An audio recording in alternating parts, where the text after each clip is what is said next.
Es siempre necesario que esté respaldado o verificado por un abogado. Primero que nada, vamos a entender que pues, los contratos no son machotes, no son formularios que podamos llenar. Cada contrato hay que analizarlo en específico, cuál va a ser el objeto, qué es a lo que queremos llegar, la forma de pago, la terminación. Es muy importante que todos estos datos se precisen en el contrato y que pues sea precisamente un especialista en el derecho, si puede ser un abogado corporativo o un abogado especialista en contratos, muchísimo mejor, para que pueda validar que lo que nosotros queremos plasmar en ese contrato sea realmente lo que, lo que buscamos o lo que pretendemos, es decir, alcanzar el fin último que se pretende con el contrato.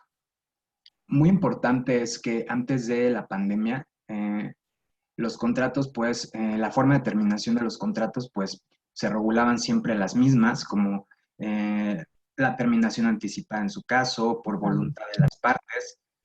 Pero a partir de la pandemia vimos que estábamos dejando de lado circunstancias que salían de nuestras manos, como el caso fortuito, la fuerza mayor, y pues, nadie tenía contemplado que una pandemia que iba a detener la economía pudiera impactar en los contratos. Esas formas de terminación no están plasmadas en los contratos, entonces empezamos a encontrarnos con problemas tanto para terminar los contratos como para modificarlos. Entonces, a partir de entonces, hay una nueva visión, una nueva perspectiva de cómo hacer los contratos y cómo plasmar las formas de terminación en dichos contratos.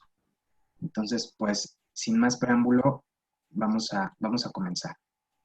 Para entender los contratos, primero que nada hay que entender que en el mundo del derecho hay hechos jurídicos y actos jurídicos. Hechos jurídicos vamos a entenderlo como aquellos acontecimientos propios de la naturaleza o del hombre que en las leyes están considerados porque impactan en la forma en la que nosotros nos relacionamos en sociedad. Siempre va a ser de la naturaleza o del hombre. Y puede que haya sido voluntad o no que se haya generado el hecho jurídico. Entonces, esto es bien importante, que sean de la naturaleza o del hombre. Estos hechos jurídicos se requiere que estén previstos, como se los platicaba, en la norma jurídica y se componen de dos elementos, que es la hipótesis normativa o supuesto jurídico y la disposición o consecuencia. Es lo que los abogados llamamos como leyes perfectas. Hay una disposición, hay una consecuencia a una disposición y aún más perfecta será la ley si hubiera una consecuencia o sanción a ese no cumplimiento. Por otro lado, tenemos los actos jurídicos. Estos actos jurídicos son total y absolutamente voluntad del hombre, es más, pretende realizar y que se lleve a cabo ese acto. Es totalmente su voluntad alcanzar esos fines últimos. En el acto jurídico es muy importante la voluntad expresa y deliberada para realizar o para llevar a cabo el acto que pretende realizar la persona. Entonces, la principal diferencia es que el hecho jurídico es de la naturaleza o del hombre y del acto jurídico es exclusivamente de personas físicas o morales. Ahora, los elementos de existencia de validez del acto, para que un acto tenga validez y no se pueda presumir o se pueda calificar de nulo, tiene que existir voluntad. Vamos a ver más adelante a profundidad qué es la voluntad. Tiene que existir el objeto y en algunos casos la solemnidad. Eh, Vamos a ver quién está para que... Lili, ¿sabes qué es la solemnidad? ¿O has escuchado hablar de la solemnidad?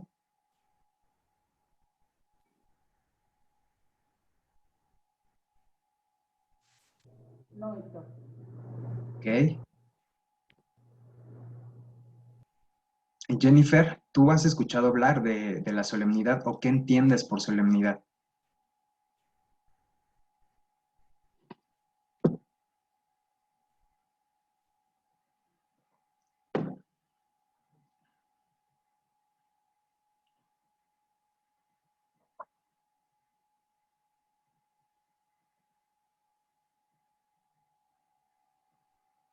Carlita, Buenos días. No, la verdad yo no he escuchado la palabra, bueno, el concepto de solemnidad. ok, a eso quería llegar. Muchas gracias. Un acto es solemne o se refiere a la solemnidad, aquellas, aquellos como manifestaciones o conductas que llevamos a cabo cuando se celebra un acto. Por ejemplo, cuando entra el padre a la iglesia, los que son católicos, pues si estamos sentados nos levantamos o nos arrodillamos o cuando levanta la hostia o el Sagrado Corazón, el Altísimo, no sé, no me acuerdo cómo se llama, nos levantamos o nos arrodillamos. Esos actos son solemnes. Los que han llegado a ir a una audiencia que ahora son orales, cuando entra el juez, todos se levantan. A veces el secretario de acuerdos, el secretario mecanógrafo dice, pónganse de pie, va a entrar su señoría y se levantan. Esos son actos solemnes que si bien no están propiamente plasmados en la norma, se requiere que se lleven a cabo por, valga la redundancia, por simple solemnidad o porque así se estila o porque así se hace. Entonces, en algunos actos se requiere no nada más la voluntad y el objeto, sino también se requiere que estos actos tengan solemnidad. A eso se refiere. Mm, Espero que ya haya quedado como un poquito más claro. sí. Muchas gracias. ¿Ok? Ahora vamos a la clasificación de los actos jurídicos. Los actos jurídicos pueden ser unilaterales. Cuando sean unilaterales, únicamente va a haber una de las partes, va a ser la que va a dictar cuáles van a ser las reglas del juego. Bilaterales, cuando participen dos o más partes. Y plurilaterales, cuando participen tres o más partes. Ahora, los actos jurídicos tienen una clasificación. Dependiendo de la persona. Estamos hablando exclusivamente de personas y de bienes. Cuando hablemos de personas, van a ser actos jurídicos personales. Cuando hablemos de bienes, van a ser actos jurídicos reales o contratos reales o personales. Mortis causa, estos van a regular lo que se va a llevar a cabo o el acto jurídico que se va a llevar a cabo después de la muerte de la persona. Intervivos durante la vida de una persona. Ejemplo de esto, no podemos celebrar propiamente, no podemos heredar en vida, porque pues no sería herencia, sería más bien una donación o cualquier otra cosa, pero no podría ser una herencia, porque la herencia es mortis causa. Ese es un ejemplo de este tipo de actos. De atribución patrimonial, cuando una persona acrecente su patrimonio mediante el ingreso del mismo, de un nuevo derecho o de la supresión de un gravamen. No atributivos es que no tiene efectos patrimoniales. De disposición, estos actos producen la transmisión de un derecho, la extinción del mismo o la constitución de un gravamen sobre el patrimonio del autor. Los actos de obligación puede ser de transmisión, modificación de un derecho o extinción, y no se produce sino por virtud del negocio en que una de las partes queda obligada a realizar el derecho. Es decir, actos que obligan. Negocio a título oneroso y título gratuito, pues un ejemplo de esto podría ser el pago de una renta, un ejemplo, un contrato de arrendamiento, pues va a ser a título oneroso. Si fuera a título gratuito, ¿cuál sería el tipo del contrato del que estuviéramos hablando? A ver, uno de los abogados. Gabriela, si yo quiero rentar, pero no quiero cobrar una renta porque luego como de buena onda, ¿cuál sería el tipo de contrato del que estuviéramos hablando? Para que fuera a título gratuito.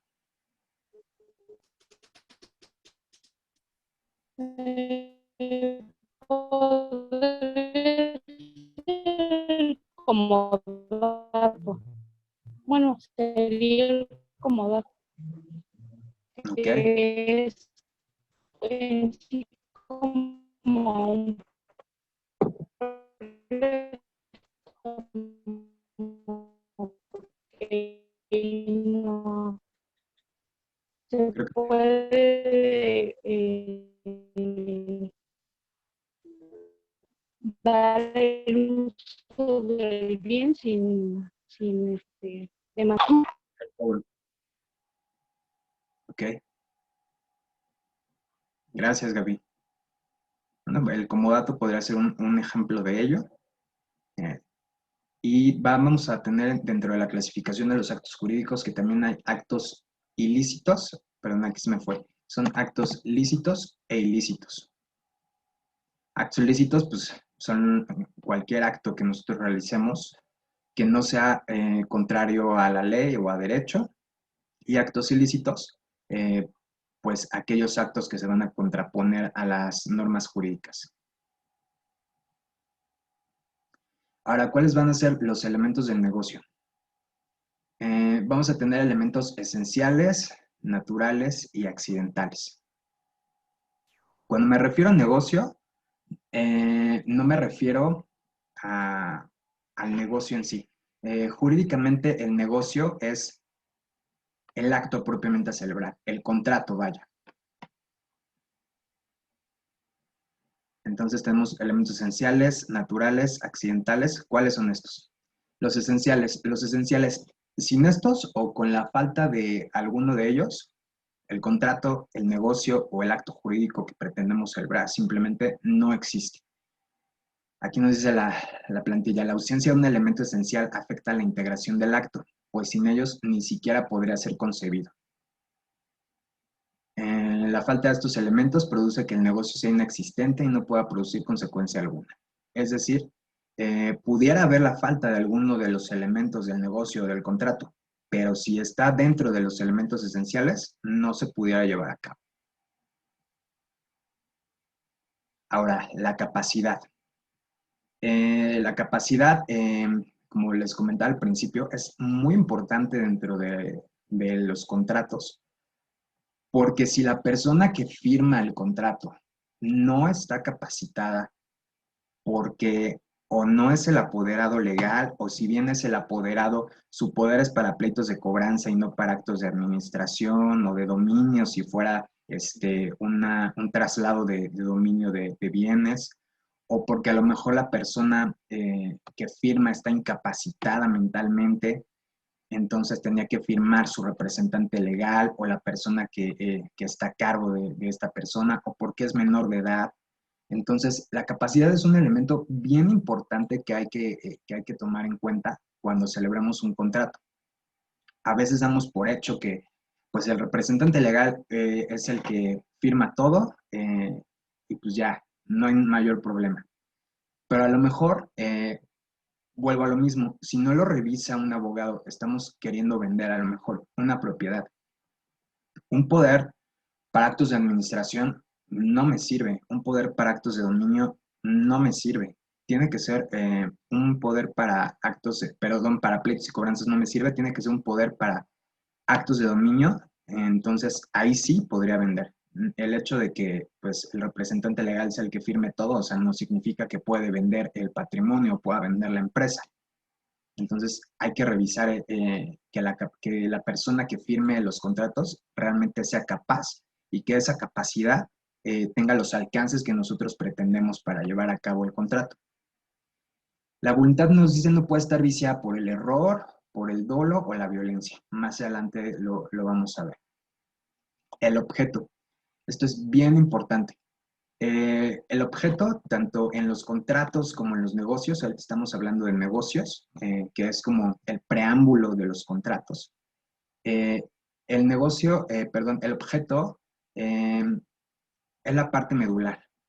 Tiene que estar bien especificado qué es lo que pretendemos llevar a cabo, cuál va a ser el negocio que voy a realizar, qué es lo que pretendo vender, qué es lo que pretendo comprar, qué es lo que pretendo arrendar, qué es lo que pretendo dar en usufructo, cuál es la cosecha que compré y que voy a recoger. Entonces, el objeto es bien importante que esté delimitado en cuanto a sus alcances para que después no haya mayor problema a la hora de querer llevar a cabo el negocio. La solemnidad, pues ya lo vimos antes. Aquí tenemos un ejemplo que en la emisión de la voluntad, como en los matrimonios, testamentos y reconocimientos. Es decir, está bonito este ejemplo en la voluntad de los matrimonios. O sea, sí, ya sabemos que el novio acepta casarse, pero lo manifiesta y lo expresa no nada más ante el juez o cuando es por la iglesia, los matrimonios católicos, ante el padre y todos los que están. Sí, ya sabemos, pero lo expresan. No obstante que firman, o sea, le hacen decir, sí, sí acepto, y leen la cláusula o la epístola de Melchor Ocampo. No, honestamente no me acuerdo si es de Melchor Ocampo, estoy diciendo barbaridades. Pero eso es la solemnidad. O sea, son actos que acompañan y celebran el acto jurídico. A eso se refiere la solemnidad. Entonces, sin estos, vuelvo a lo mismo. Son elementos esenciales. Sin estos elementos esenciales, no hay negocio. Entonces, es por eso que estas solemnidades se llevan a cabo, porque si están faltas de ello, pues tan fácil, o sea, mejor que nos manden el acta de matrimonio por correo, cada quien que la firme y ya estamos casados, ¿no? No hay mayor problema. No, se requiere estas acciones o estos actos solemnes. Los elementos naturales. Dentro de los elementos del negocio, pues también tenemos elementos naturales. Son consecuencias que normalmente acompañan al negocio jurídico o al contrato que se ha celebrado. Y se entiende que están implícitos en el negocio, es decir, que están dentro del negocio, que por el hecho de celebrar el negocio o el contrato o el acto jurídico están inmersos en, pero no obstante hay que revisarlos a detalle. La voluntad o consentimiento. Volvemos a lo mismo. La voluntad es elemento importantísimo. Si está viciada la voluntad, lo vamos a ver más adelante, no hay forma, está viciado el contrato. Y es muy fácil verificar si fue voluntad de los contratantes celebrarlo. La causa, el objeto y la formalidad. Estos son los elementos naturales del negocio. Pero también hay elementos accidentales, es decir, los autores o los abogados o quienes están redactando el contrato o el acto jurídico que se va a celebrar, los introducen. No obstante, podrían ser causal de que el contrato se rescinda si alguno de estos elementos no está bien planteado, pero no es causal de nulidad del contrato propiamente. Es decir, podríamos modificarlo, los elementos accidentales, pero los esenciales, o sea, aquí no. O sea, si faltan los esenciales, no hay forma de resarcirlo. Entonces, los accidentales son como que más manipulables, por así decirlo. El plazo. El plazo, pues va a ser la caducidad, el tiempo, la temporalidad que nosotros tengamos pretendido que se lleve a cabo el contrato. Es decir, ejemplo de ello.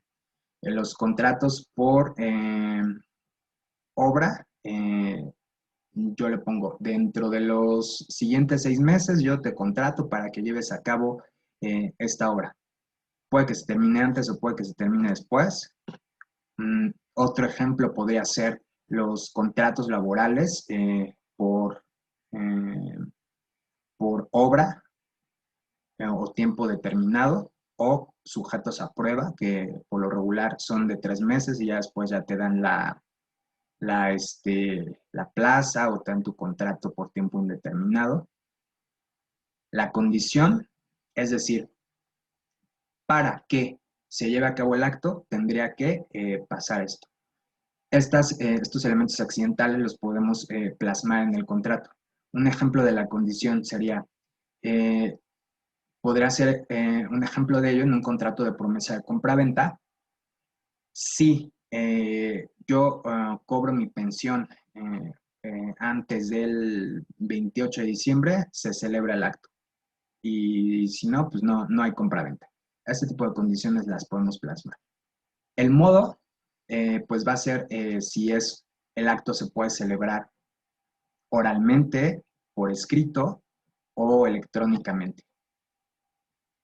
La solidaridad, pues van a ser los límites de responsabilidad que pudiera tener un tercero que se involucre en el negocio jurídico, la indivisibilidad y la representación. Esto los vamos a ver a detalle.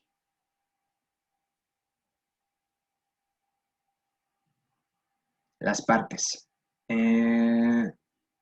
Dentro de los contratos, por lo regular, siempre vamos a tener que es el deudor y el acreedor principalmente. Pero puede haber más partes en el contrato y es importante que todas las partes firmen los contratos. Ejemplo de ello, el aval. Cuando celebramos un contrato de arrendamiento que nos piden aval, pues firmen también el aval para hacerse responsable. Entonces, no nada más son los acreedores y deudores principales, sino también los terceros. Vamos a verlo a continuación. Los terceros, que pues son aquellas personas ajenas a los efectos que pueda producir el contrato, es decir, yo soy tu aval, pero pues, o sea, yo no tengo nada que ver, yo ni voy a arrendar la casa, ni cualquier otra cosa. Simplemente si tú no cumples con el pago de una de las rentas, entonces yo voy a asumir esa responsabilidad. Pero yo no soy parte del objeto, sino más bien consecuencia del incumplimiento del objeto. O bien pueden ser también los testigos y los notarios. El causaviente va a ser aquella figura o aquella persona que participa en el contrato después de celebrado el acto. Esto puede ser a título particular o a título universal. Ejemplo de ello pudiera ser las herencias, cuando sea a título universal, y los legados, cuando sea a título particular. Ahora sí, ya hablamos del negocio o de los actos jurídicos en general. Vamos a lo que ahora sí es el contrato. El contrato es fuente originaria o normal de las obligaciones. Hay obligaciones de hacer, de no hacer o de dar. Entonces, el contrato junto con las leyes son una de las principales fuentes de las obligaciones. Obligaciones para los abogados es incluso de las materias más importantes. Abogado que no entiende obligaciones, o sea, ni lo contraten, no sirve, no funciona, porque no le va a entender a nada. Entonces, es por eso que nos dan todo un semestre de obligaciones. Todo un semestre. Entonces, los contratos es una de las principales fuentes de las obligaciones. ¿Por qué? Porque al momento en el que se celebra el contrato, surge la obligación.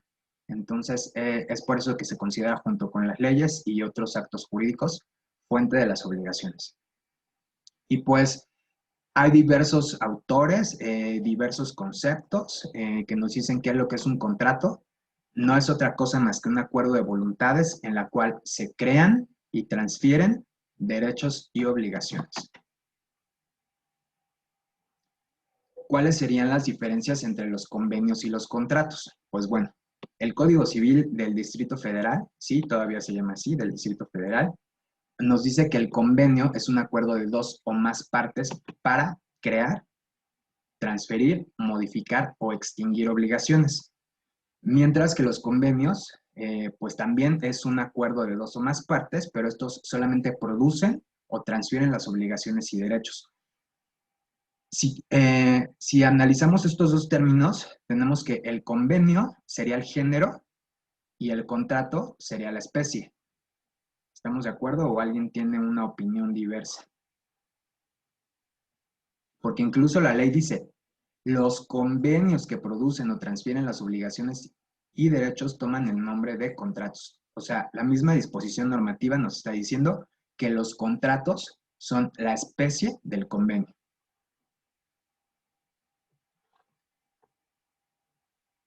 Ahora,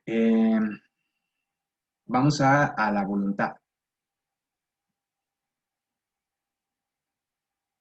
¿Cuál sería la naturaleza? Es que le voy a preguntar a alguien que no sea abogado para hacerlo más dinámico. Rolando, no sé si tú nos pudieras platicar en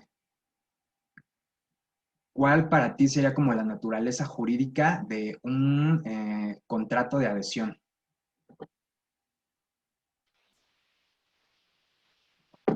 No, no te sé decir, imagino que es un contrato donde alguien está solicitando agregar algo, pero no, no te sé decir.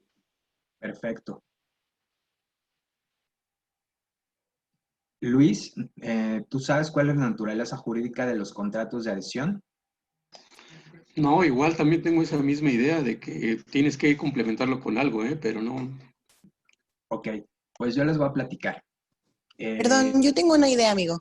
Claro que sí, Yo me imagino que es cuando tú mismo te tienes que someter como a algo, es correctísimo, cuando tú mismo te adhieres, como que ahora sí que tú mismo estás diciendo lo que vas a hacer. es correcto. Es correcto, Valeria. Muchísimas gracias. Les platico un poquito. Los contratos de adhesión o los convenios de adhesión no están propiamente regulados en nuestra norma jurídica. Cuando nosotros nos adherimos a un convenio o a un contrato, toda la vida, ustedes han firmado contratos de adhesión. Cuando descargan una aplicación que le dan a aceptar o acepto los términos y condiciones o me someto a los términos y condiciones, eso es un contrato de adhesión. Estamos firmando un contrato y estamos dando nuestra aceptación para que toda esa lista que nadie lee, en ese momento nosotros estamos contratando con esa otra parte y nos estamos sometiendo a lo que esa otra parte dice. Es decir, el contrato de adhesión es un contrato, pero que solamente una de las partes pone las reglas del juego y nosotros únicamente nos estamos adhiriendo a lo que él dice. Es decir, ok, todo lo que tú digas está perfecto, me adhiero. Es bien importante que cuando nosotros celebremos estas excepciones que vamos a ver, que es el contrato de adhesión, lo leamos a detalle, pero a detalle, sobre todo cuando se trate de actos mercantiles o actos civiles o actos con nuestra empresa. Si son los de las redes sociales, pues bueno, no hay mayor tema, simplemente que estemos conscientes de que todo el contenido, todas las fotos que subamos, los, eh, los comentarios que nosotros subimos a las redes sociales, dejan de ser nuestros para convertirse en propiedad de la red social en la que estamos contratando. Entonces, con eso no hay mayor tema. Pero si es un convenio de adhesión de nuestra empresa, de nuestro negocio, es bien importantísimo que estos convenios de adhesión se lean a detalle porque solamente una de las partes pone las reglas del juego y nosotros nos estamos sometiendo a esas. Es por eso que estos convenios de adhesión lo quise ver primero porque es una excepción a la libertad en la firma del contrato, que así titulé esta diapositiva. Nosotros acabamos de tener en el despacho un problema, como todos los días tenemos problemas de los clientes internos y externos, porque estos convenios de adhesión, por lo regular, benefician solamente a una de las partes y la otra sale perjudicada. Entonces, lo firmamos porque a lo mejor en el momento el negocio conviene. A lo mejor de momento pues, nos emocionamos porque logramos la firma con esta super empresa, con esta super firma, con este super despacho. Ok, yo me someto a tus cláusulas, no hay ningún problema. Ok. Pero en el momento en el que ya no queremos trabajar con esta empresa, con este despacho o con esta otra parte en el contrato, ahí viene el gran problema porque la forma de terminación la, la, la plasmó solamente una de las partes. Los convenios de adhesión por lo regular están hechos para que solamente la parte que los hace sea la beneficiada y la otra sea la perjudicada. Entonces es bien importante que cuando nos sometamos a un convenio de adhesión, lo leamos, pero a detalle, una, dos, tres, cuatro veces. Si de plano vemos como que no, pasárselo a nuestro despacho jurídico o a nuestra área jurídica porque son bien complicados los convenios de adhesión. Ahora, como tampoco están regulados propiamente por las normas, pues entonces lo único es que yo me estoy sometiendo a todo lo que viene en ese contrato. Entonces, bien delicado. Dejando de lado los convenios de adhesión, la libertad en la firma del contrato es bien importante. Volvemos a lo mismo. La voluntad para celebrar los contratos es importantísima. Es requisito sine qua non. Es decir, que sin este no puede existir. Elementos de existencia. Vamos a los elementos del contrato. Hay elementos tanto de existencia como elementos de validez en el contrato. Elementos de existencia, el consentimiento y el objeto. El consentimiento, pues, lo entendemos perfectamente. Yo, consiento que arrendes mi inmueble, no hay mayor tema. El objeto, pues, sería el inmueble que voy a arrendar. Los elementos de validez.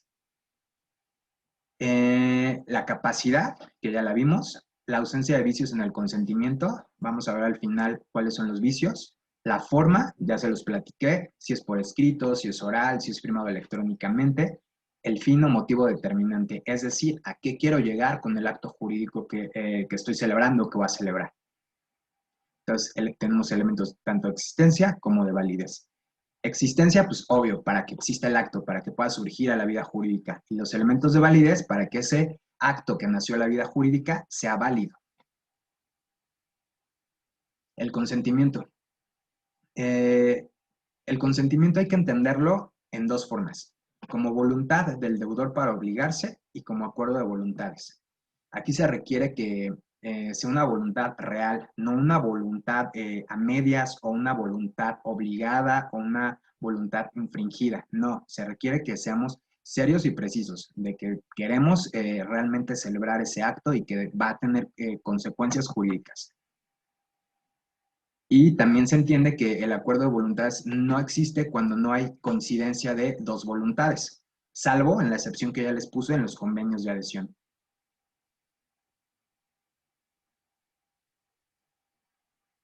Entonces, el consentimiento como acuerdo de voluntades se descompone también en otras dos partes, que es la oferta y la aceptación. La oferta, yo te doy mi propuesta de honorarios como abogado, yo te cobro tanto por hacerte este contrato, por llevarte este juicio, y en la aceptación, ok, estoy de acuerdo, no hay mayor tema. Entonces, ese serían los alcances del consentimiento como acuerdo de voluntades. Hay una oferta, hay una aceptación a esa oferta. El objeto del contrato. Pues el objeto del contrato vamos a tener que puede ser directo e inmediato. Esto es en la creación o transmisión de las obligaciones y derechos. Y el objeto indirecto o mediato, que puede ser la prestación de una cosa o la cosa misma, la prestación de un hecho o el hecho mismo. Vamos a verlo. El objeto directo inmediato. Es como la parte fina del objeto.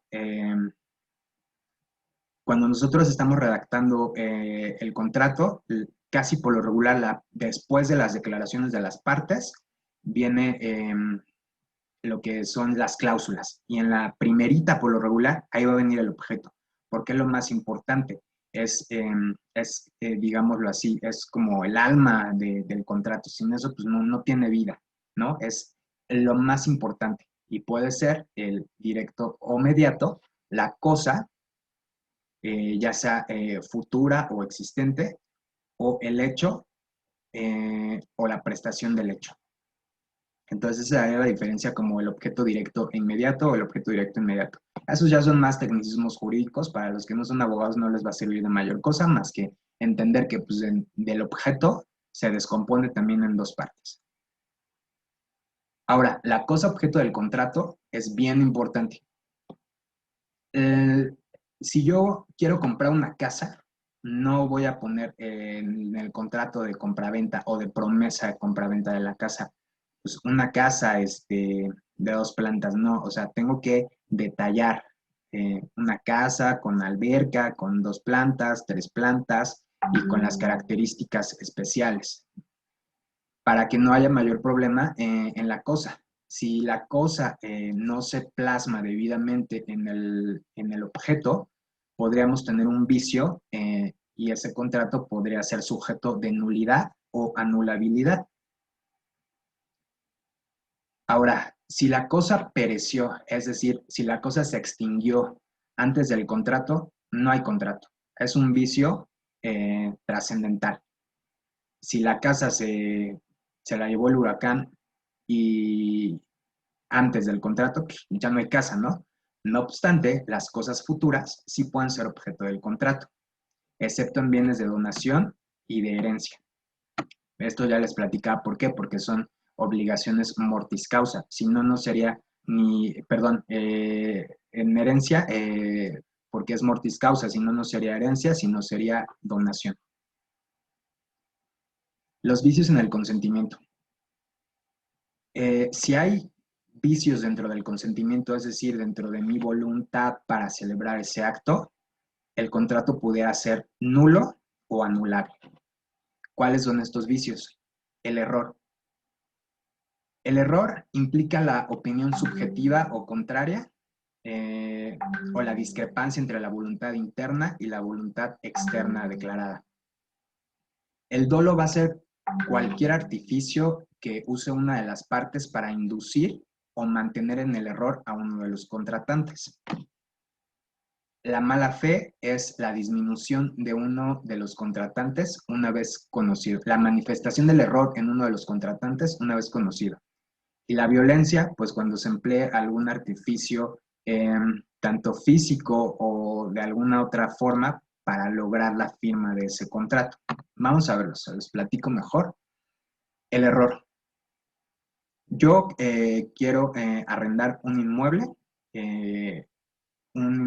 en Avenida Horacio, en Polanco, con estas características.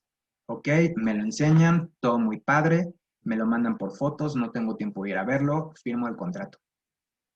Resulta que cuando yo llego a esas oficinas que pretendía rentar en Avenida Horacio, en Polanco, no es lo que me habían presentado en esas fotos, ni lo que me había platicado el arrendador, sino es otra cosa totalmente diferente, es un cubículo chiquitito, sí evidentemente está en Horacio, pero pues no son las dimensiones que se menciona, entonces hay un error. Entonces, el contrato pudiera ser, vuelvo al mismo, sujeto a nulidad o anulabilidad. El dolo se usa para inducir al error a una de las partes. Es decir, se hace con pretendida intención de una de las partes de hacer caer en el error a la otra parte. La mala fe es, aquí hay totalmente tanto error como, aquí no hay error, aquí es totalmente que una de las partes lo hace con toda la intención de perjudicar a la otra para obtener un beneficio. Y eso, pues, además de todo, pues es un delito. Y la violencia. Hay violencia cuando yo uso la fuerza física o la fuerza, se los platicaba, de alguna otra naturaleza para lograr la firma de ese contrato. O, por ejemplo, en una herencia pudiera haber violencia en ese acto que se celebró, porque a lo mejor no fue voluntad propiamente de quien heredó para firmarlo de esa manera. Y hay muchísimos medios en los que se puede llegar a la conclusión de que ese contrato o ese acto jurídico que se celebró está viciado de cualquiera de estos, de error, de dolo, de mala fe o de violencia. Ahora, los efectos de los contratos. Tenemos que entender primeramente que si nosotros vamos a celebrar un contrato, hay algo, una locución jurídica que es pacta sunt servanda, que significa que las partes deben obligarse a lo cumplido o lo pactado tiene que cumplirse. No hay de que, ¿sabes qué? Siempre no, ya no, no, nada. Una vez que ya firmamos el contrato, nos tenemos que sujetar a esas cláusulas y si ya no lo queremos, pues entonces sujetarnos a las cláusulas de rescisión de ese contrato. No es que ya no quiero celebrarlo, sabes que ya no me alcanzó el dinero para pagarte las rentas, porque no. O sea, nos tenemos que sujetar a lo que viene en el contrato. Si dentro del contrato no vienen las cláusulas de rescisión, que iba a haber una pandemia y que por tanto yo ya no iba a tener ingresos o ya no iba a tener capital para poder pagar esas rentas, o sea, perdóname, pero pues ese no es mi problema. Tú te obligaste a celebrar este contrato. Entonces ahí lo que tendría que ser no es una rescisión del contrato, sino a lo mejor un convenio modificatorio en el que quede plasmado que pues, una de las partes ya no puede cumplir con esas rentas y se da por una terminación anticipada, pero no propiamente una rescisión. La rescisión tiene que venir estipulada dentro de la lista de las causales de rescisión. Entonces, los efectos de los contratos es que obligan, la primera de ellas. Y la segunda es la intangibilidad, es decir, que ninguna de las partes puede disolver o modificar unilateralmente el contrato. Tiene que haber nuevamente voluntad de ambas partes para modificarlo o extinguirlo anticipadamente en su caso. Los contratos van a terminar porque pues, se venció el término para que se lleve a cabo el contrato o se me termina el tiempo para poder llevarlo a cabo o la vigencia, como ustedes quieran llamarle. El vencimiento es una de las formas de terminación del contrato. La muerte de uno de los contratantes es otra de las formas de terminación del contrato. La capacidad sobreveniente. En la capacidad sobreveniente esto es intuitu personae, es decir, cuando se refiere a personas. Si yo me estoy prestando para, a lo mejor, gerente jurídico de GIA, si yo el día de mañana, Dios no lo quiera, quedo incapacitado física o intelectualmente, pues yo no puedo ser el gerente jurídico, porque pues, yo me renté para ser el gerente jurídico. Entonces, esa es una causal de terminación de mi contrato de elaborar con la firma. El agotamiento. Pues porque se agotó. Aquí les puse un ejemplo de una cosecha. Yo únicamente contraté la primera cosecha que se iba a llevar a cabo en el verano. Se recogió esa cosecha. Ahí se acaba el contrato, no hay más. La siguiente cosecha no me pertenece, no es mía, yo no tengo nada que ver. La quiebra. La quiebra de tanto del deudor como el acreedor es una de las causales de terminación del contrato. Nada más que yo no puedo decir que por el hecho de que hay pandemia y de que no hay flujo, de que no hay capital y de que la economía está parada, estoy en quiebra. No, la quiebra tiene que demostrarse y se tiene que llevar todo un proceso. Y al final del día se emiten los acuerdos respectivos por las autoridades que me dicen que efectivamente estoy en quiebra. Eso es lo que yo voy a exhibirte para decirte que se termina el contrato porque estoy en quiebra, no nada más porque no hay flujo en la economía. Y por voluntad unilateral. Aquí la voluntad unilateral sí aplica única y exclusivamente cuando así lo plasmamos en el contrato o cuando la ley me da esa facultad para yo terminar el contrato por mí mismo o por la otra parte. Yo no les recomiendo poner esta causal de terminación unilateral. Hay que terminarlo por ambas partes y de común acuerdo. Cuando la ley me da esa facultad para que una de las partes termine el contrato, pues ni modo, o sea, la ley hay que cumplirla. Y otra excepción es en los contratos que ya lo mencionábamos, en los contratos de adhesión, en los que yo me adhiero a lo que ya está plasmado por una de las partes.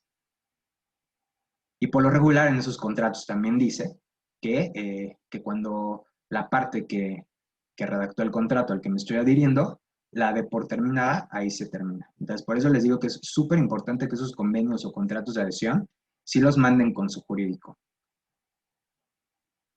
Bueno, hasta aquí no sé si tengan alguna duda con lo que son las generalidades del contrato. Toda esta semana va a ser de contratos, pero yo sí quería que les quedara como muy claro cuál es la terminología, como el concepto, el objeto, las formas de terminación, los vicios que puede tener el contrato, para que el día de mañana que veamos el contrato de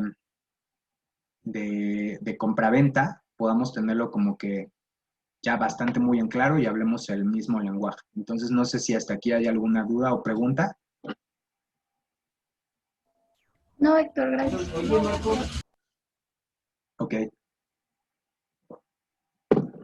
Bueno, pues para finalizar, vamos a analizar una jurisprudencia que la Suprema Corte emitió el año pasado, en noviembre, si no me equivoco, en la cual vino también a modificar la forma en la que nosotros hacíamos o hacemos los contratos, pero en el impacto fiscal. Hasta antes de esta jurisprudencia, si el SAT llegaba a auditarme y yo le exhibía un contrato privado, llámese de prestación de servicios o de cualquier otra naturaleza, pues se suponía que bastaba que estuviera firmado por ambas partes y que yo le exhibiera en su caso a lo mejor el original.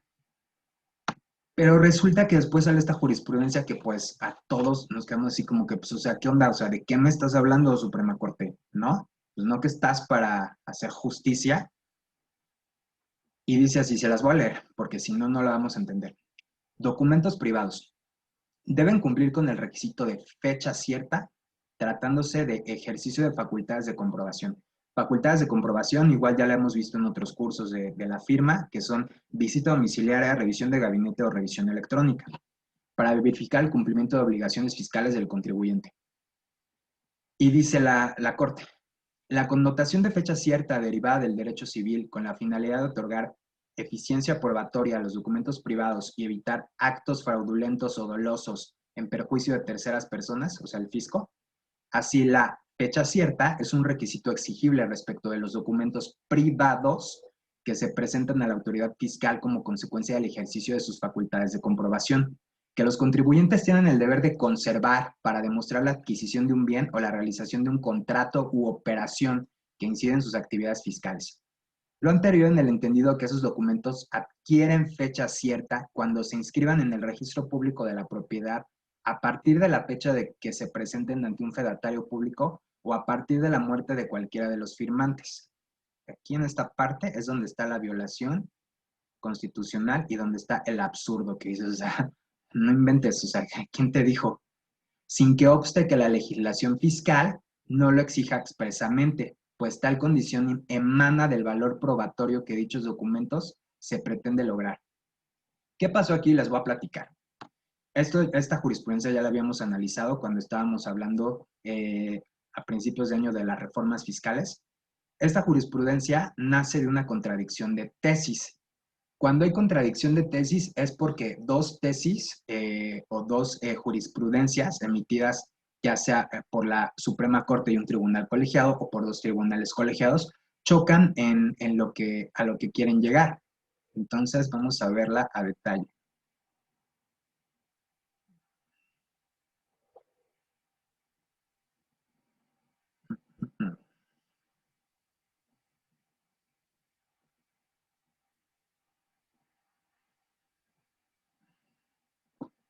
Esta contradicción de tesis, el segundo tribunal colegiado del cuarto circuito fue el que tenía como a lo mejor otro criterio y chocaba con el del séptimo tribunal colegiado en materia administrativa del tercer circuito, ambos al resolver un amparo, uno de 2018 y otro del 2017. Entonces, ¿qué pasaba? Dos tribunales chocaban en cuanto a sus criterios y entonces viene la Suprema Corte a dilucidar cuál va a ser el criterio que va a prevalecer. Entonces, ¿qué es lo que la Corte en sí nos dice? Que si yo tengo un contrato privado, este contrato tiene que estar elevado a escritura pública o inscrito en el registro público de la propiedad para que tenga fecha cierta. Es decir, que si el SAT viene a auditarme, todos mis contratos, todos,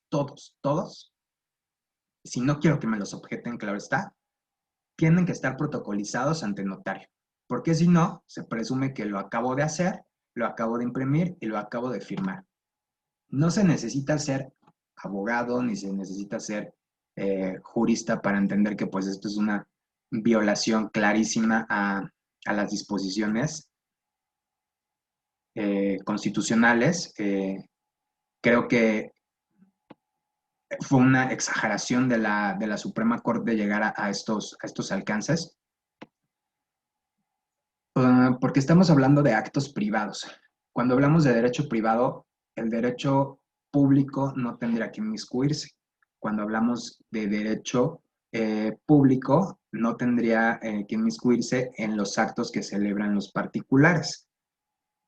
Entonces, lo único que pretende es una jurisprudencia que tiene alcances recaudatorios para que todas las operaciones que el SAT me objete por contratos, si no están protocolizados, pues los tenga por inexistentes y por tanto me tengan esas facturas también como inexistentes. Entonces, pues es como que muy delicado que la Corte venga a hacer estos criterios, ¿no?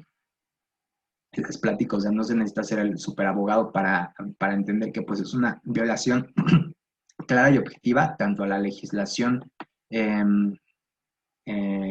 doméstica, a la legislación constitucional, a los tratados internacionales, o sea, lo que ustedes quieran. No obstante, si yo voy y me amparo por uno de estos actos, porque el SAT me está objetando mis contratos que no están elevados a escritura pública, pues lo único que va a pasar es que el juzgado que le toque conocer va a sacar esta jurisprudencia y me va a decir, a ver, contribuyente, o sea, no inventes, hay jurisprudencia al respecto. Entonces, ¿cuál es mi recomendación ya para finalizar el curso del día de hoy? Que los contratos que ustedes pretendan celebrar, que vayan a tener un impacto económico o que sean de cuantía considerable, los eleven a escritura pública. Pero elevarlo a escritura pública sale muy caro. Entonces hay un método que es muchísimo más eficiente y muchísimo más barato, que es firmarlos por plataformas digitales. Hoy día ya hay muchas plataformas digitales como Legalario, DocuSign, ¿cuál otro? ¿Vale? ¿Cuál era el otro con el que estábamos en su momento negociando? Además de Legalario. Hoy se me fue el nombre, pero te lo doy en un segundo. Bueno, hay muchísimas plataformas digitales en las que podemos firmar. Entonces, cuando vayamos a firmar con esas plataformas digitales, nada más hay que ver, por favor, que nos emitan la certificación de la Secretaría de Economía. Es una certificación que le da economía a estas plataformas digitales. Entonces, esos contratos no me los pueden objetar, aunque sean firmados electrónicamente, porque están soportados por una certificación de una autoridad federal. Y me va a salir muchísimo más barato que estar elevando cada contrato a escritura pública. Entonces, pues hasta aquí sería la introducción de lo que vamos a ver toda esta semana, que es contratos. Toda esta semana está dedicada a los contratos. El día de mañana vamos a ver el contrato de compraventa. El día miércoles el contrato de prestación de servicios profesionales. El día jueves el contrato de arrendamiento. Y finalmente el día viernes, yo los voy a ver también ese día, los contratos laborales, que es bien importante elegir cuál es el contrato laboral que le vamos a dar a firmar a nuestros colaboradores. Entonces, si tienen alguna duda o pregunta para que me la hagan saber, por favor, antes de finalizar.